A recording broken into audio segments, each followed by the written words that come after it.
사도행전 2장 14절에서 42절에 보면 42절 말씀을 가지고 예수 부활의 증인이 되라는 제목으로 함께 은혜 나누고자 합니다. 지난주 말씀 뒷부분에서 성령의 역사를 보고 듣고도 사람들은 세 가지로 반응했습니다. 소수의 사람들은 하나님의 위대하심이 나타났다고 했고, 그러면서 찬양했지만 대부분은 도대체 무슨 일인지 모르겠다라고 했고, 일부는 술 취했냐며 조롱하며 이렇게 멸시했습니다. 그런데 이렇게 제자들을 조롱하며 경멸한 사람들은 제자들을 경멸한 것이 아니라 바로 성령님을 경멸하고 조롱한 것입니다. 베드로는 성령님의 역사를 대부분 받아들이지 않고 심지어는 성령님의 역사를 조롱하기까지 하는 이들에게 오늘 말씀에서 성령님과 예수님과 하나님에 대해서 이렇게 설교하는 내용입니다. 베드로는 특별히 새술에 취했다며 조롱하는 악한 무리들에게 초점을 맞춰서 설교합니다. 이들만 설득하면 대부분 모르겠다라고 하는 놀라는 사람들은 따라올 수 있기 때문입니다. 오늘 말씀 자세히 보면서 우리가 복음 전할 때도 이런 반대에 부딪힐 텐데, 이런 반대 속에서 어떻게 부활의 증인이 될지 알아보도록 하겠습니다. 14절에서 21절에 보면 요엘의 예언대로 성령님을 쏟아부어 주신 하나님을 말하고 있습니다. 성령께서 각 사람에게 임한 것을 보고 일부 사람들이 조롱하자 베드로가 벌떡 일어섰습니다. 그런데 베드로만 일어선 것이 아니라 다른 11 제자들도 같이 일어섰습니다. 무슨 뜻입니까? 우리 모두가 증인이라는 것입니다. 모두가 증언을 하는데 베드로가 앞에 나서서 대표로, 다른 제자들을 대표로 말한 것입니다. 여기서 보면은 베드로의 음성을 두 가지로 묘사했습니다. 이걸 잘 봐야 됩니다. 먼저 목소리를 높였다라고 했습니다. 옛날에는 마이크나 확성기가 없기 때문에 많은 사람이 모이면은 목소리를 높이는 방법밖에 없습니다.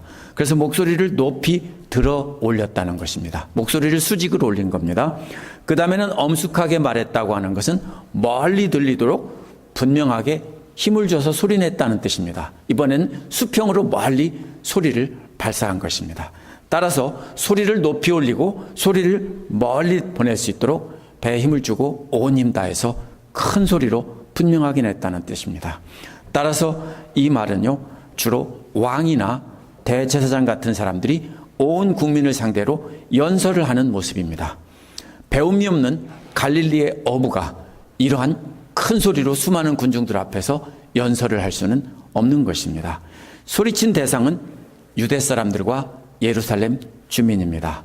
예루살렘 주민이란 예루살렘에 터를 잡고 사는 정치 지도자와 종교 지도자들도 있었습니다. 그러나 지난주 말씀에서 나온 것처럼 각 나라에 흩어져 있던 사람들이 아주 하나님을 섬기는데 열심인 사람들이 모든 것을 정리하고 예루살렘에 돌아와서 아주 정착하고 사는 사람들이 있었다라고 했습니다. 바로 그 사람들을 가리켜서 하는 말입니다. 이스라엘의 가장 변방 갈릴리 지방에 살던 그것도 가장 무식한 어부가 유대교 지도자들과 최고 경건한 유대인들 앞에서 연설을 하고 있다는 것입니다. 마치 왕이나 또한 제사장이나 이런 사람들처럼 그렇게 목소리를 높여서 연설하고 있다는 것입니다. 베드로가 명령한 것은 두 가지입니다. 먼저 이것을 알라라고 했습니다. 성령을 받고 각 나라 말로 하나님의 말씀한 것을 새술에 취했다고 했기 때문에 그것은 잘못 알고 있는 것이니까 이것을 바로 알라는 것입니다. 베드로가 너희들이 잘못 알고 있는 것을 똑바로 알려줄 테니까 잘 알라는 것입니다. 그 다음에는 베드로 자신의 말에 주의 깊게 귀를 기울이라는 것입니다. 그래서 잘못 알고 있는 것을 바로 잡아줄 테니까 똑바로 알고 이제부터 귀를 잘 기울여 들으라는 것입니다. 15절에는 왜냐하면이라는 말로 시작합니다. 똑바로 알고 귀를 기울여 들어야 할 이유를 말한 것입니다. 그 이유는 지금은 아침 9시라는 겁니다. 유대인들은 아무 때나 술을 마시는 게 아닙니다. 근데 아침 9시라는 말은 여러분이 생각하는 것처럼 술에 취한 것이 아니라는 것입니다. 베드로는 조롱하는 사람들의 말을 그림 언어로 사용해서 성령님을 쏟아부어 주신 것과 비교하고 있습니다. 술 취한 것은 술을 쏟아 부은 것입니다. 그러나 베드로는 아침이기 때문에 술을 쏟아 부은 것이 아니고 하나님께서 성령님을 쏟아 부어 주신 것이라고 말하고 있는 것입니다. 술을 쏟아 부으면 술이 그 사람을 지배하지만 성령님을 쏟아 부으면 성령님의 지배를 받는 것입니다. 베드로는 조롱하는 사람들의 말을 사용해서 저들이 잘못 알고 있는 것을 고쳐주는 겁니다. 너희들이 생각할 때 술을 쏟아 부은 줄 아냐? 아니다. 하나님께서 성령님을 쏟아 부어 주셨다. 이렇게 고쳐주고 있는 것입니다. 16절에서 베드로는 이것이 술이 취한 것이 아니고 하나님께서 요엘을 시켜서 예언하신 말씀이 성취된 것이다 라고 말을 합니다. 17절에서 21절에 나오는 내용은 요엘 2장 28절에서 32절에서 온 것입니다. 17절은 마지막 날이 되면 하나님께서는 술이 아닌 하나님의 영을 모든 육체에 쏟아부어 주시겠다라고 했습니다. 마지막 날이란 주님이 심판주로 다시 오시는 날이 아닙니다. 많은 사람들이 그렇게 해석하는데 그것이 아닙니다. 마지막 날이란 성령님께서 오셔서 직접 다스리시는 새로운 시대, 그것을 마지막 시대라고 합니다. 그것을 알리는 신호탄과도 같은 것입니다. 그런 새로운 시대가 오면 하나님께서 모든 사람에게 성령을 부어 주신다는 것입니다. 그런데 그것은 이미 성취되었다라고 말하고 있는 것입니다. 쏟아붓는다는 말은 입에 술을 쏟아붓는 것과는 규모가 완전히 다른 것입니다. 물 한 방울 없는 메마른 골짜기, 이스라엘에 보면 와디라는 건천이 있습니다. 1년 내내 비가 없이 골짜기로 있다가 비가 오는 겨울에 우기가 되면 갑자기 물이 엄청난 양이 쏟아지는 것입니다. 유튜브에서 와디라고 치면은 그 물이 쏟아지는 장면이 얼마나 빠르게 많은 양이 쏟아지는지 직접 볼 수 있습니다. 오늘날 식으로 말하면 마치 댐이 터져서 댐에 고여있던 물이 한꺼번에 쏟아지는 것과도 같은 모습으로 이해할 수 있습니다. 그러나 이러한 성령님의 부으심은 한 번에 끝나는 것이 아니라 주님 다시 오시는 날까지 계속 그렇게 쏟아 부어 주신다는 뜻으로 이렇게 말하고 있습니다. 이 모든 육체란 지구상의 모든 사람에게 무차별적으로 쏟아 부어 주신다는 뜻이 아닙니다. 여기에 나온 말은 남녀노소나 모든 신분계층에 가리지 않고 차별 없이 쏟아 부어 주신다는 뜻입니다. 그것이 모든 사람이란 말의 뜻입니다. 그 내용은 둘씩 짝지어져 있습니다. 첫째로 첫 번째 쌍은 아들과 딸들입니다. 너희의 아들과 딸들은 성령을 받고 예언을 할 것이라고 했습니다. 아들과 딸을 차별하던 시대에 딸이 예언한다는 것은 사실 말이 안 됩니다. 그런데 하나님은 아들뿐 아니라 딸들도 성령 받고 예언을 할 것이라는 것입니다. 둘째 쌍은 청년과 노인들입니다. 청년들은 환상을 보고 노인들은 꿈을 꾼다고 했습니다. 요엘서에 나오는 원래 보면 노인들이 먼저 나오고 청년들이 나중에 나옵니다. 노인은 존중되고 청년들은 무시되었기 때문에 사실은 아들이 먼저 나오고 딸이 나오고, 여기서는 요엘에 보면 노인이 먼저 나오고 청년들이 나중에 나옵니다. 그런데 그런 나이 차이에 상관없이 바로 성령을 받고 꿈과 환상을 보고 하나님의 뜻을 알게 된다는 것입니다. 다니엘 7장 1절에서 14절에 보면 다니엘이 꿈과 환상을 보고 그걸 가지고 예언하는 내용이 나옵니다. 이 꿈과 환상은 구약에서 예언자들에게 하나님께서 계시하시는 수단으로 사용되었던 것입니다. 따라서 꿈을 꾸며 환상을 본다는 것도 역시 예언을 한다는 것을 다른 말로 표현한 것입니다. 세 번째 쌍은 18절에 나오는 내 남종과 내 여종들입니다. 종은 당시에 무시당하고 사람 취급받지 못하던 자들입니다. 그러한 종들에게도 성령을 쏟아부어 주신다고 했습니다. 그런데 주목할 것은 17절에는 너희 아들 너희 딸이라고 했는데 18절에서는 내 남종 내 여종이라고 했습니다. 구약 성경에서는 단순히 남종과 여종이라고 되어 있습니다. 그럼 베드로는 왜 내 남종 내 여종이라고 이렇게 추가해서 전해낸가 하면 어떤 이들은 이것을 가지고 하나님의 선지자다, 여기서 그래서 남자 선지자와 여자 선지자가 있다, 이렇게 해석을 합니다. 하지만 이 문맥상 맞지 않습니다. 왜냐하면 앞에서 모든 사람이라고 했기 때문입니다. 모든 사람이라고 말하면서 처음에는 아들과 딸, 그 다음에 노인과 젊은이, 그 다음에 마지막으로는 이제는 남종과 여종을 말하고 있기 때문에 모든 신분계층을 말하고 있는 것입니다. 베드로는 자녀들은 너희 자녀들이라고 해도 상관이 없지만 종들은 이제 너희 종들이 아니라는 겁니다. 너희가 데리고 있는 종들은 바로 하나님의 종이라는 겁니다. 그래서 내 종이라고 증거하고 있는 것입니다. 이제는 신분에 상관없이 모두가 하나님의 자녀고 하나님의 종들이라고 모두에게 차별 없이 성령을 부어주신다는 겁니다. 어떤 이들은 예언이란 성경이 완성된 후에 끝이 났기 때문에 사도행전 때 예언이 끝났다라고 말합니다. 그런데 베드로가 말하는 것은 성령을 계속 부어주시고 계속 예언할 것이라고 말하고 있기 때문에 그렇게 해석할 수 없습니다. 이 부분에서 예언이란 성령을 통해 하나님이 누구신지 깨닫게 하는 것이 바로 예언입니다. 점치는 게 아니에요. 하나님이 말씀을 깨닫는 것입니다. 하나님이 누구신가를 깨닫는 것입니다. 그래서 루터는 그리스도를 통한 하나님에 대한 지식이라고 말했고요. 켈빈은 희귀하고 탁월한 이해의 은사라고 했습니다. 하나님께서 주시는 말씀을 가지고 하나님이 누군지 분명하게 깨닫는 보편적인 지식을 바로 예언이라고 말하고 있는 것입니다. 그래서 예언이란 하나님 말씀을 우리가 읽을 때 하나님께서 우리가 하나님이 누구신지를 분명히 깨닫고 알게 하는 바로 그것이 하나님의 은혜가 여기서 말하는 예언입니다. 그래서 모두가 그렇게 할 것이라는 뜻입니다. 19절에서 21절에 이렇게 성령을 쏟아부으실 때 일어난 일을 말한 것인데요. 19절에서 하나님은 위로 하늘에 놀라운 일을 나타내고 아래로 땅에 징조를 나타낼 것이라고 했습니다. 놀라운 징조는 하나님께서 행하신 기적 같은 일들을 말하는 것입니다. 천지창조나 그러니까 놀라운 일과 징조라는 말은 천지창조나 아니면 출애굽 때 홍해를 가른 것이나 이런 것들을 말하는 것입니다. 어떤 이들은 놀라운 일과 징조가 주님 다시 오실 마지막 때의 일이라고 말합니다. 그런데 16절에서 베드로는 선지자 요엘이 예언한 일이 바로 이 일이라고 했기 때문에 이미 성취된 일을 말합니다. 그렇다면 위로 하늘에 놀라운 일을 나타내고 아래로 땅에 징조를 나타낸 것은 무엇을 말하는 거냐면 성령 강림 사건을 말합니다.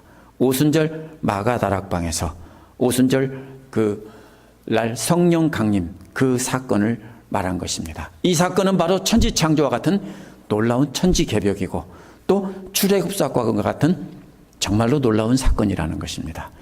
이제 주님의 이름을 부르는 사람은 구원을 얻게 되는 놀라운 사건입니다. 십자가에서 죽으시고 부활하신 예수님이 하나님 우편에 오르신 뒤에 성령님을 쏟아 부어주신 것이 바로 하늘에는 놀라운 일을 나타낸 것이고 땅에는 징조를 나타낸 것이라는 뜻입니다.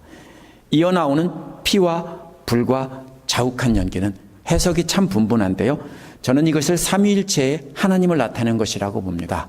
피는 성자 예수님의 죽음을 나타내는 것이 분명합니다.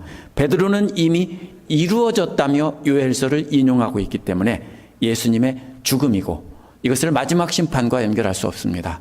많은 성경 해석자들이 마지막 날에 심판을 받아서 죽게 되는 것을 피라고 말했다고 하는데 그것은 전후 문맥으로 볼 때 말이 안 됩니다. 그 다음에 불과 자욱한 연기도 하나님의 심판이라고 해석하는 사람들이 많지만 사도행전 1, 2장에서 불은 뭐로 나옵니까? 성령님을 상징하는 수단으로 썼기 때문에 성령 하나님께서 강림하신 사건 순서대로입니다. 예수님이 돌아가셔서 피를 흘리시고 돌아가시고 부활하신 사건, 그 다음에 성령님이 강림하신 사건을 불이라고 했습니다. 그래서 이제 마지막으로 자욱한 연기는 성부 하나님의 영광과 권능을 상징하는 말로 구약 성경에서 쓰였습니다. 계시록 15장 8절에도 보면 하나님의 영광과 능력으로 말미암아 성전의 연기가 자욱하다는 말이 계시록에 똑같이 나옵니다. 위로 하늘의 놀라운 일과 아래로 땅에 징조가 나타나는 것은 땅에서 예수님의 죽으심과 부활과 또 승천하신 것, 또 성령님께서 강림하신 것, 이 모든 사건들이 다 하나님의 영광과 권능이 임한 것이고, 그것이 위로는 하늘에 또 땅에는 놀라운 징조가 이렇게 나타난 것이라고 말하는 것입니다. 왜냐하면 베드로는 이미 이 모든 일이 이루어졌다라고 요엘서를 인용하고 있기 때문입니다.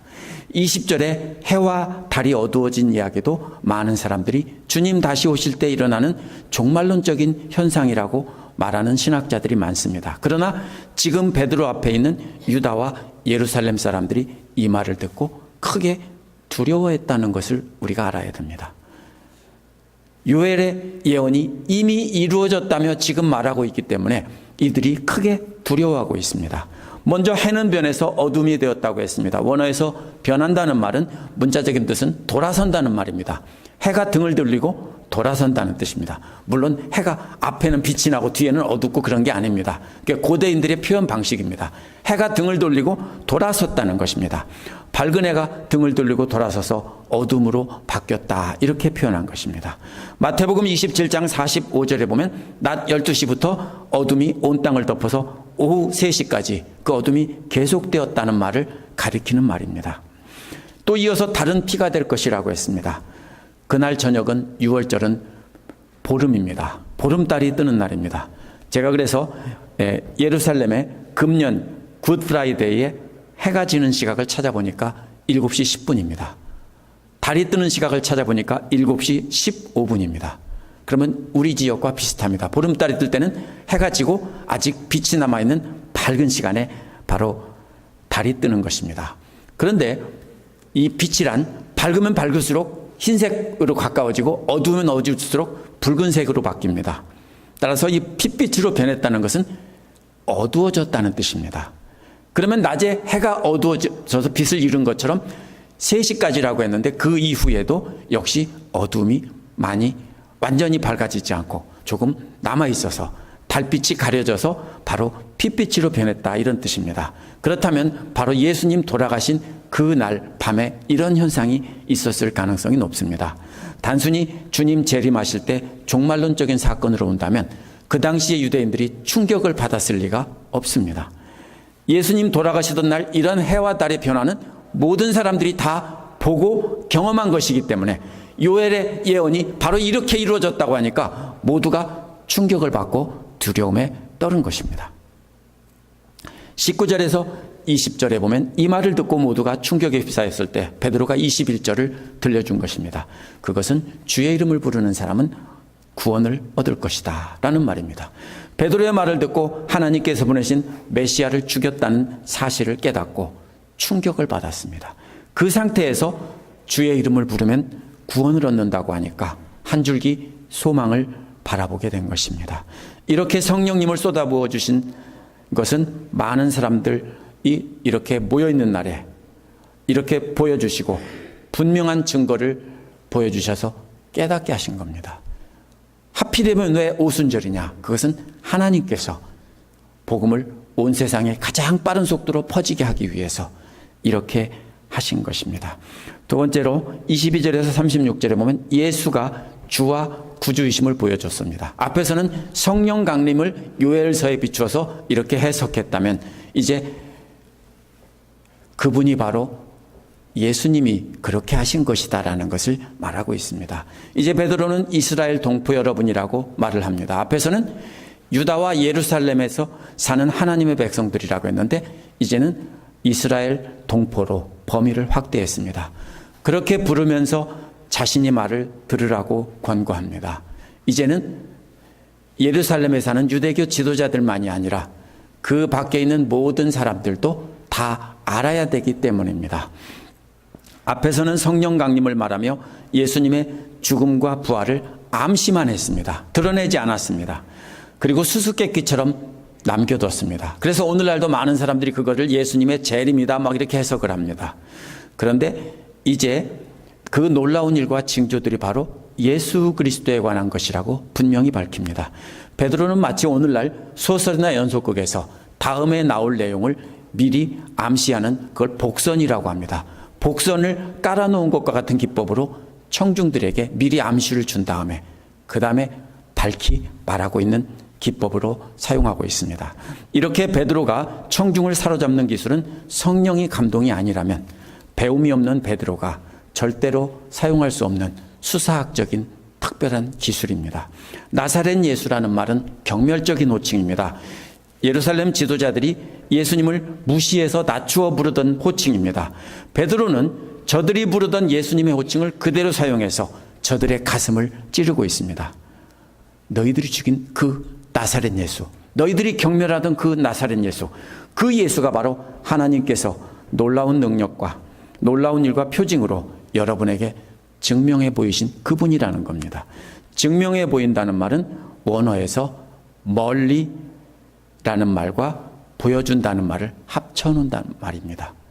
보여주는데 어떻게 보여줍니까? 많은 사람 모인 데서 보여주려면 높이 들어서 보여줘야 합니다.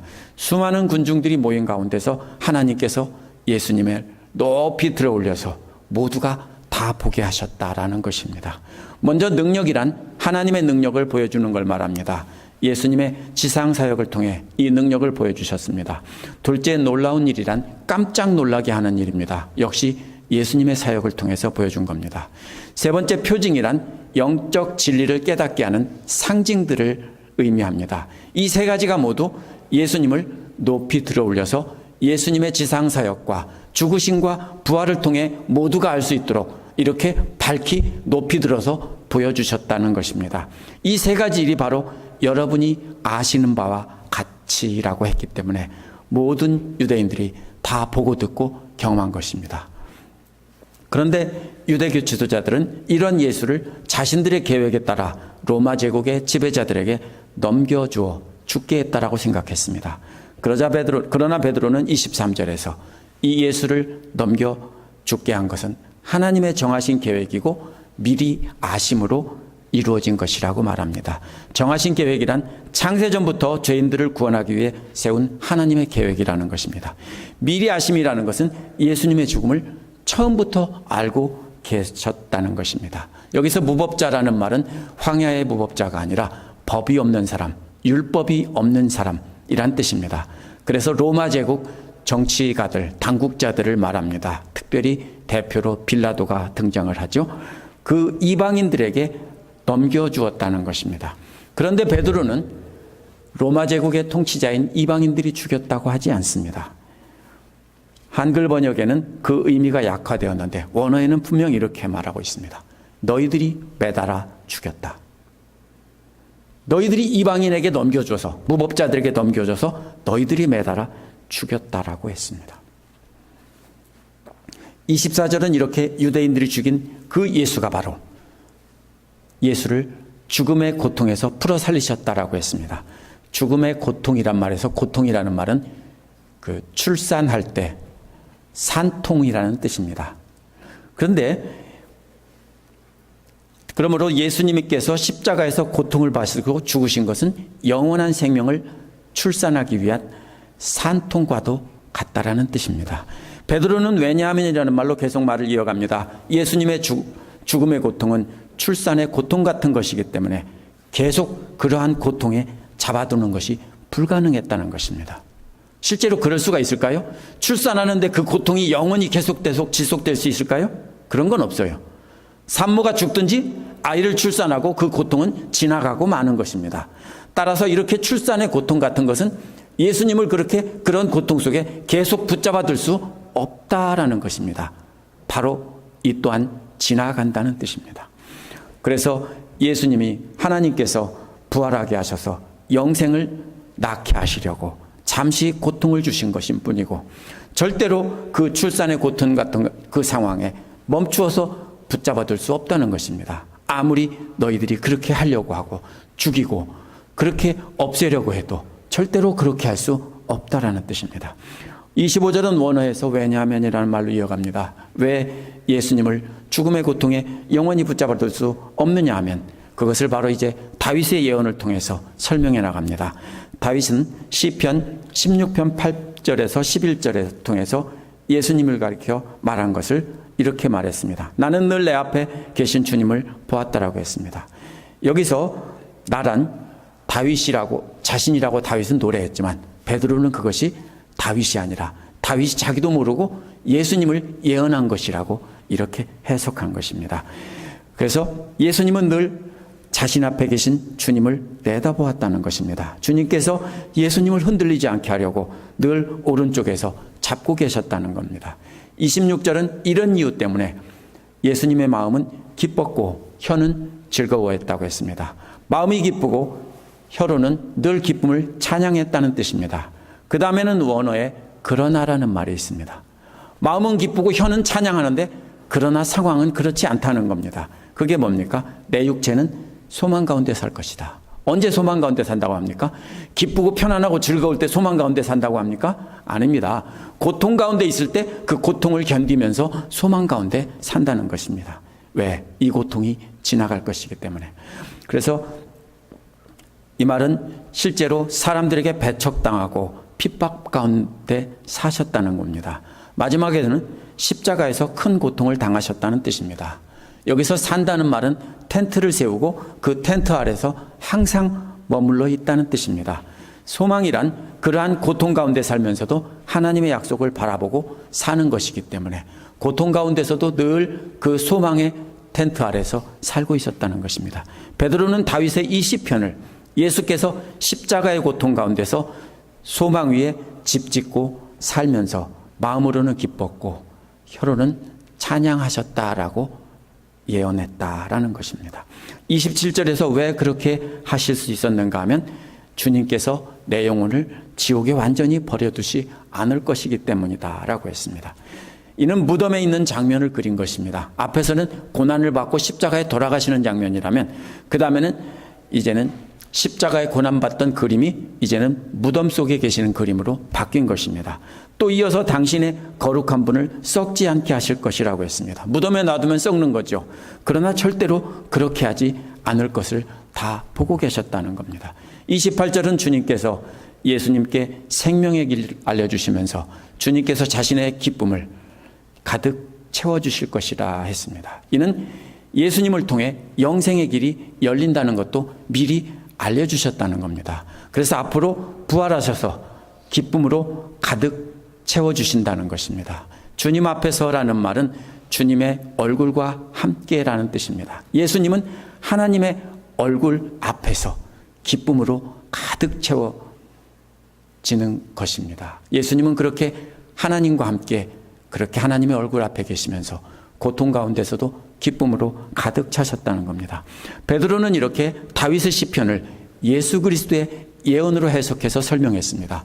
이러한 해석 방식은 예수님의 구약 성경의 해석 방식이고 제자들도 그렇고 이러한 모든 말씀들은 예수님의 구약 성경의 말씀들을 예수님에 맞추어서 해석을 했습니다. 유대인들도 메시아를 기다리면서 이러한 방식으로 해석했기 때문에 공감하며 함께 경청하고 옳다라고 끄떡이었습니다. 이렇게 공감대가 어느 정도 형성되자 베드로는 이번에는 호칭을 바꿉니다. 동포 여러분, 원어는 남자 형제들이여, 이런 말입니다. 아주 친근한 호칭입니다. 적대감을 가지고 있던 자들이 이제 태도가 바뀌었기 때문에 이제 저들도 함께 공감하며 경청하고 있기 때문에 이제 그렇게 남자 형제들이라고 부른 것입니다. 그러면서 조상 다윗에 대해 자신 있게 말씀드릴 수 있다라는 것입니다. 다윗에 대해서 확신하며 말할 수 있는 것은 다윗은 죽었고 땅에 묻혔다는 것입니다. 그 무덤이 베드로가 있던 시대까지 남아있다는 것입니다. 이거는 어느 누구도 부정할 수 없는 사실입니다. 30절은 다윗은 그렇기 때문에 메시아가 아니고 예언자라는 겁니다. 예언자로서 자기 후손 중에 한 사람이 그의 왕자에 앉히시겠다고 하나님이 맹세하는 것을 알고 있었다는 겁니다. 그런데 다윗 왕과는 바벨론 포로 이후에 끝나버리고 영원히 사라집니다. 따라서 이는 땅에서 왕이라는 뜻이 아니라 다윗의 후손 가운데서 메시아가 나실 것을 다윗도 알고 예언했다라는 뜻입니다. 그래서 31절에서 그리스도의 부활을 내다보고 말하기를 이라고 한 것입니다.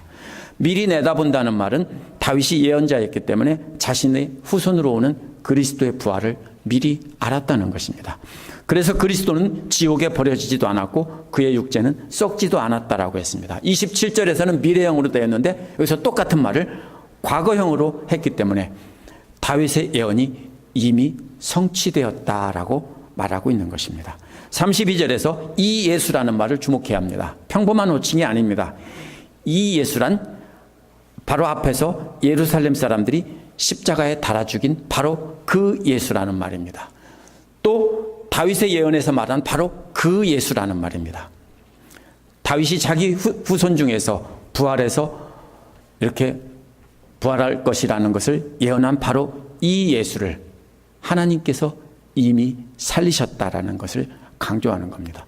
너희들이 죽인 그 예수, 다윗이 예언한 그 예수를, 이 예수를 바로 하나님께서 살리셨다. 이것에 베드로와 같이 서 있는 11명의 모든 사도들이 증인이다. 우리가 보았다라는 뜻입니다. 33절은 그러므로라는 말로 시작하면서 부활 이후에 승천하신 것에 대해서 말합니다.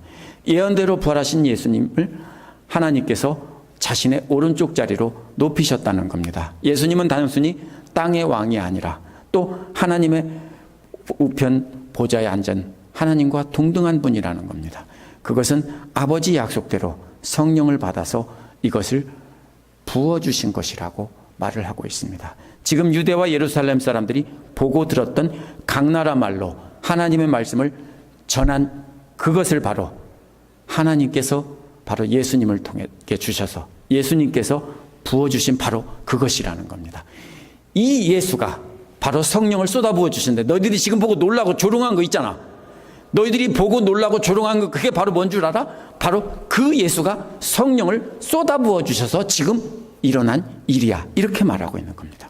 베드로는 몰든 구경꾼들에게 성령 강림은 요엘의 예언의 성취이고 다윗의 예언대로 부활하신 메시아가 부어서 이렇게 된 것이라고 지금 예언의 성취라고 설교를 하고 있는 것입니다. 34절에서 35절은 다윗과 예수 그리스도를 비교하고 있습니다. 이것은 오늘날 흔히 쓰는 광고 기법과도 같습니다. 다윗은 이스라엘 사람들이 가장 존경하는 위대한 왕입니다.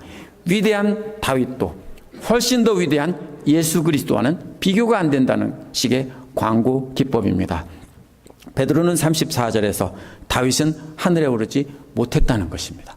그 위대한 다윗도 하늘에 오르지는 못했다. 그러나 다윗과는 달리 예수 그리스도는 하나님 우편에 앉아 있으라고 하셨다는 겁니다. 이 자리는 온 세상을 통치하는 하나님의 자리입니다. 하나님의 자리에 영원히 앉아 있을 수 있는 사람은 아무도 없습니다. 오직 예수 그리스도 한 분뿐입니다. 그렇기 때문에 예수님은 위대한 다윗과는 비교도 안 되는 위대하신 하나님과 동등하신 분이라고 이렇게 비교한 겁니다. 35절에서는 언제까지 앉아 있으라고 했는지 말한 것인데요. 하나님께서 예수님의 모든 원수를 예수님의 발 아래 굴복시킬 때까지, 마지막 때까지 계속 그렇게 앉아 있으라고 했다는 겁니다. 악의 세력을 완전히 굴복시키면 그 다음에 예수님은 일어서실 겁니다. 뭐 하시려고요? 이 땅에 재림하시려고. 베드로는 그것을 말하고 있는 것입니다. 36절에서 이제 그러므로 모든 이스라엘의 집은 확실히 알아두십시오라고 했습니다. 알아둘 것은 하나님께서 여러분이 십자가에 못 박은 이 예수를 주님과 그리스도가 되게 하셨다는 것입니다. 주님이란 구약에서 여호와를 직접 부를 수 없어서 아도나이라고 불렀습니다. 그것을 그리스어로 번역해서 주님이라고 한 것입니다. 그렇다면 주님이 되게 하셨다는 것은 바로 예수님을 하나님이 되게 하셨다. 바로 이런 말입니다. 또 그리스도가 되게 하셨다는 말은 구세주, 세상을 구원할 구세주, 구약에 예언된 메시아가 되게 하셨다는 것입니다. 여기서 또한 강조하는 것이 바로 이 예수입니다. 너희들이 죽인 이 예수가 바로 하나님이 살리신 분인데 하나님이 바로 하나님의 자리에 올리셨고 또 세상을 구원할 메시아로 삼으셨다. 이 말입니다. 그렇다고 부활하신 후에 그렇게 만들었다는 뜻이 아닙니다. 예수님은 이 땅에 오시기 전부터도 이미 그런 분이셨고 이 땅에 오실 때도 그런 분인데 아무도 몰랐다는 겁니다. 그래서 그것을 모든 사람에게 이렇게 보여주셨다는 것이지 양자를 삼았다는 뜻이 아닙니다. 마지막으로 37절에서 42절에 보면 성령 받고 함께 믿음의 공동체가 된 사람들이 나옵니다. 이렇게 여기까지 들으면 어떨까요? 우리라도 찔렸겠죠. 여기서 그래서 37절에 보면 이 말을 듣던 사람들이 마음에 찔렸다라고 했습니다. 마음에 찔렸다라는 말은 베드로가 전하는 말이 저들의 심장을 완전히 관통했다라는 뜻입니다. 뭘로요? 칼 같은 것으로 푹 찔러서 심장을 뚫고 뒤로 나왔다, 이런 말입니다. 얼마나 아프겠어요? 바로 그런 뜻이에요. 그냥 상징적으로 말했다라기보다는 엄청난 고통으로 저들은 말씀에 찔려서 심장이 말씀의 칼에 관통당했다, 이런 뜻입니다. 그래서 베드로와 함께 있던 사도들에게 남자 형제들이여 우리가 어떻게 하면 좋겠습니까? 라고 물은 것입니다. 이것도 베드로가 말을 잘 전해서 일어난 일이 절대로 아닙니다. 베드로와 120명 제자들에게 쏟아부어 주신 성령님께서 베드로에게 할 말을 주시고 놀라운 수사학적인 기법으로 이렇게 구약 성경을 관통하면서 예수님이 바로 메시아, 그리스도시고 하나님이시고 성령을 쏟아부어 주신 분이라는 것을 논리적으로 증명한 것입니다. 이것이 바로 베드로가 전한 말씀이 저들의 심장을 관통하게 한 것도 역시 성령님의 역사입니다. 38절에서 베드로가 대답한 것은 먼저 회개하라는 것입니다. 회개란 하나님께로 돌아서라는 것입니다. 그런데 구약 성경에 보면 저들은 하나님을 최고로 열심히 믿는다고 하면서 계속 살던 사람들인데 너희들한테 그들에게 하나님께로 돌아서라고 했습니다. 예수님께서 복음을 전파하실 때도 그들 모두 그랬습니다. 저들은 하나님을 열심히 섬긴다고 하면서 세상 쾌락과 부귀영화를 우상으로 섬기던 자들입니다.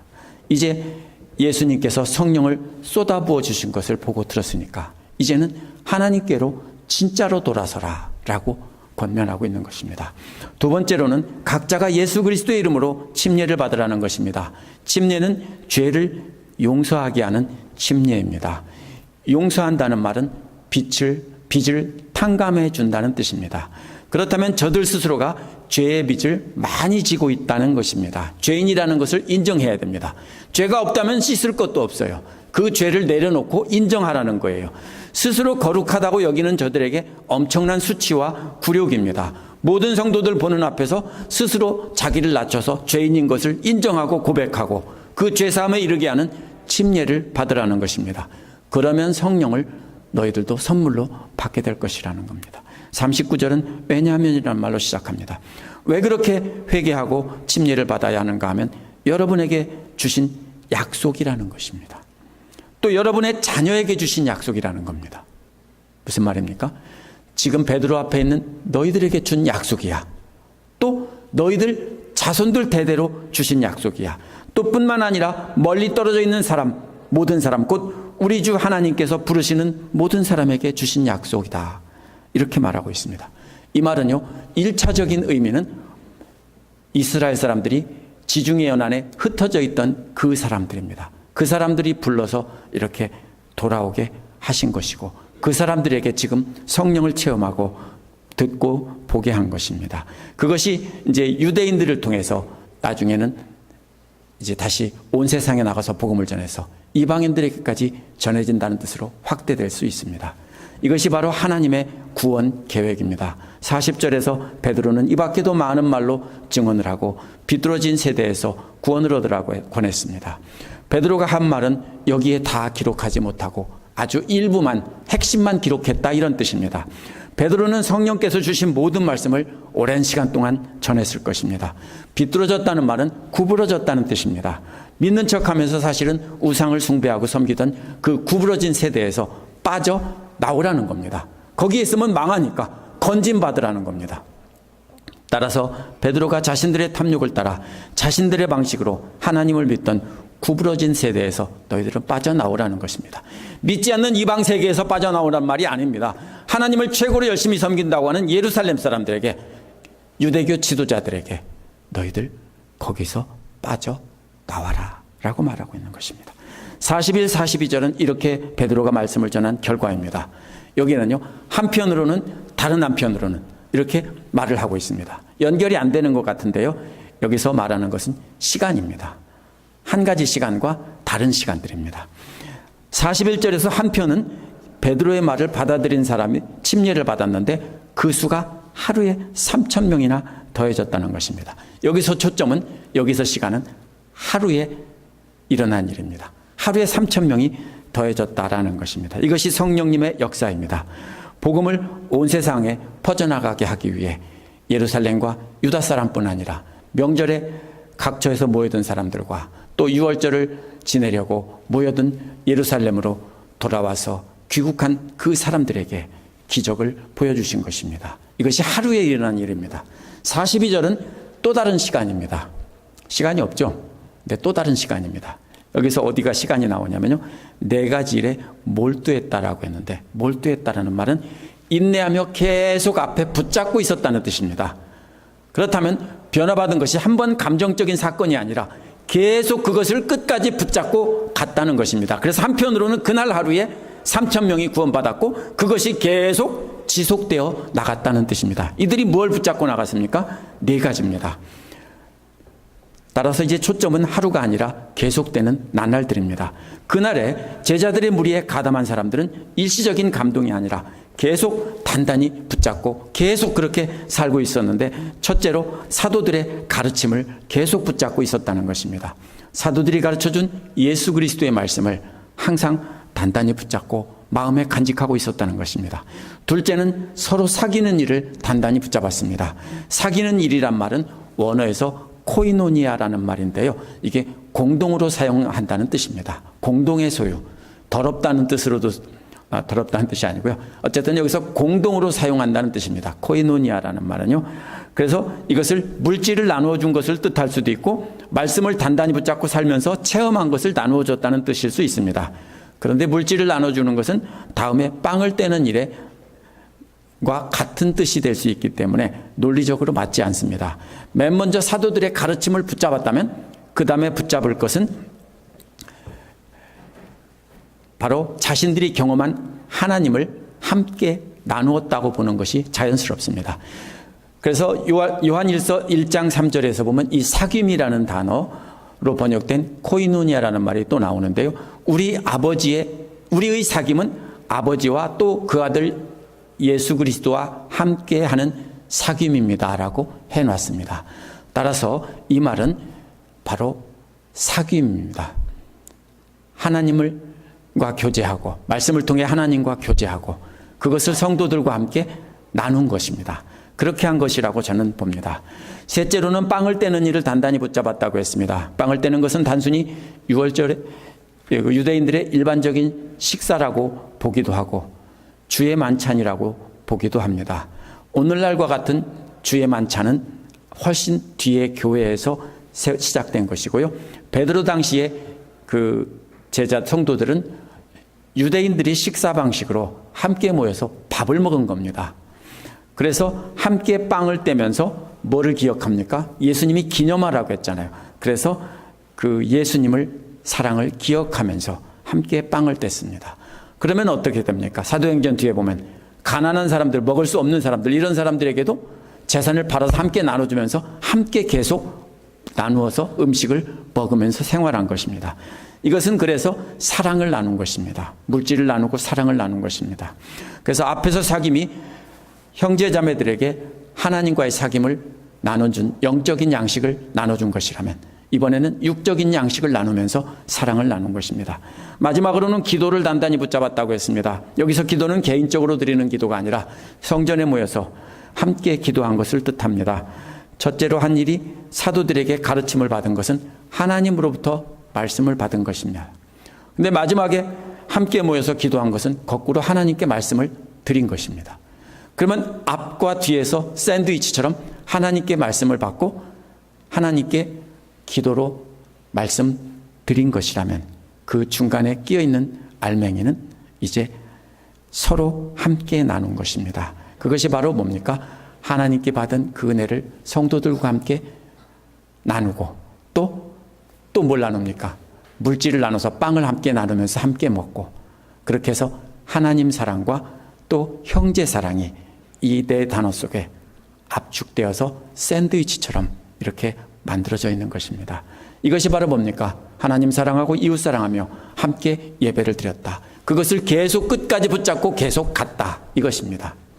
오늘 말씀에서 잡힐까 두려워서 여종 앞에서 3번이나 부인했던 베드로가 성령 받고 나서 담대하게 예수 부활의 증인이 되어서 사람들 앞에서 마치 정치가처럼 이렇게 연설하는 모습이 나옵니다. 베드로가 말씀을 전했지만 사실은 모두가 다 성령님이 하신 일입니다. 먼저 보여주고 놀라게 한 것에서 시작했다는 것을 알아야 됩니다. 놀라게 한 대상이 이방인들이 아닙니다. 누구입니까? 예루살렘에 모인 하나님을 최고로 열심히 믿는다고 하는 그 사람들. 얼마나 열심히 믿냐면 외국에 살다가도 재산을 다 팔아서 고국에 돌아와서 살겠다고 한 이 열심, 아주 극렬한, 뭐라고 말해야 됩니까? 아주 최고 열렬한 신자들이 모인 자리 앞에서 바로 그들에게 보여주고 놀라게 했다는 것입니다. 베드로는 하나님의 말씀을 사랑하는 마음이 그 최고로 강했던, 라고 자부하는 그 사람들에게 하나님의 말씀을 전했는데요. 우리도 역시 그렇다면 똑같이 해야 됩니다. 그런데 우리는 방언을 해서 각 나라 말을 할 필요는 없습니다. 그것은 복음을 지중해 연안 유럽과 아프리카, 아시아 전체 한꺼번에 퍼뜨리기 위한 하나님의 어떤 폭탄과도 같은 것이고요. 오늘날 그것이 똑같이 반복될 수 없습니다. 그러나 그 정신만큼은 똑같이 반복될 수 있습니다. 우리도 역시 사람들을 놀라게 할 수 있습니다. 뭘로요? 성령님을 충만하게 받은 것으로 우리 안에 역사하시는 성령님을 우리도 보여줘야 합니다. 누구한테요? 하나님을 열심히 믿는다고 하는데 사실은 세상을 섬기는 그 형제들에게 우리는 하나님을 놀라게 하는 부활의 증인되는 사역을 시작해야 됩니다. 어디서부터요? 먼저 놀라게 하는 것을 보여줌으로써 시작해야 됩니다. 그 다음에 베드로는 요엘의 예언을 인용해서 제자들을 적대시하던 조롱하던 사람들의 잘못된 생각을 바로잡아 주었습니다. 요엘의 예언을 인용하면서 술을 부어준 것이 아니라 성령님을 쏟아 부어주신 것이라고 말씀을 통해서 고쳐주었습니다. 그 성령님의 역사가 바로 예수님을 하나님의 우편에 오르고 온 세상을 다스리는 만왕의 왕이라는 것도 다윗의 시편을 인용해서 바로잡아 주었습니다. 무식한 베드로지만 우리가 한 가지 알아야 될 게 있습니다. 베드로가 갑자기 어디서 뚝 떨어져서 이것을 한 게 아닙니다. 유대인들은 아기 때부터 성경을 통째로 외웁니다. 불가능할 것 같죠? 통째로 외웁니다.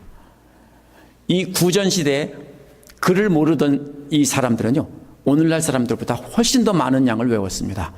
그렇기 때문에 그렇게 간직한 말씀을 가지고 있을 때 성령께서 깨닫게 해주셔서 베드로는 자기가 간직한 그 말씀을 가지고 이렇게 증명을 한 것입니다. 그렇다면 오늘날 우리도 말씀을 열심히 배워서 간직하고 알지 않으면 우리는 그 말씀을 가지고 증거할 수 없습니다. 우리는 아무리 놀라운 성령님의 역사를 체험하더라도 부활의 주님과 연결해서 증언할 수 없습니다. 지금 우리는 성령께서 다스리는 마지막 시대에 살고 있습니다. 이때가 지나가면 예수님께서 그 하늘 보좌에서 일어나셔서 이제 이 땅에 재림하신다는 것을 알아야 됩니다. 이제는 그러므로 자기 중심으로 하나님을 믿던 것에서 돌아서서 모든 것을 다 내려놓고 하나님께로 돌아서서 이제는 하나님 중심, 예수님 중심으로 믿어야 한다고 우리가 가르쳐야 합니다. 이러한 내용은 길거리의 불신자가 아니라 자기중심적으로 복을 받기만 바라는 잘못된 믿음을 가진 사람들에게 그것을 바로잡아줘야 되는 것입니다.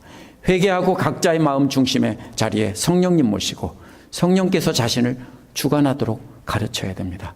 그러한 회개가 일시적인 감정이 아니라 우리가 함께 말씀을 나누므로 지속적으로 붙잡고 나가야 되는 것입니다.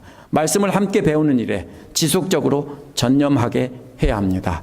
배운 말씀을 붙잡고 살면서 경험 하나님을 함께 우리는 나눠야 됩니다. 그래서 우리가 교회로 모인 것입니다. 안 그러면 인터넷에 저보다 훌륭한 설교가들을 얼마든지 찾을 수 있습니다. 우리가 그것을 하기 위해서 함께 모이고 말씀 배우고 또 속으로 모여서 나누는 것입니다. 그 일을 위해서 우리가 함께 서로 사랑하고 함께 나누며 기도하는 일에 전념해야 하는 것입니다. 이렇게 오순절날 성령 받은 성도들처럼 함께 모여서 하나님 사랑과 이웃 사랑을 나누는 것이 바로 우리가 부활의 증인이 되는 길입니다. 함께 기도하시겠습니다.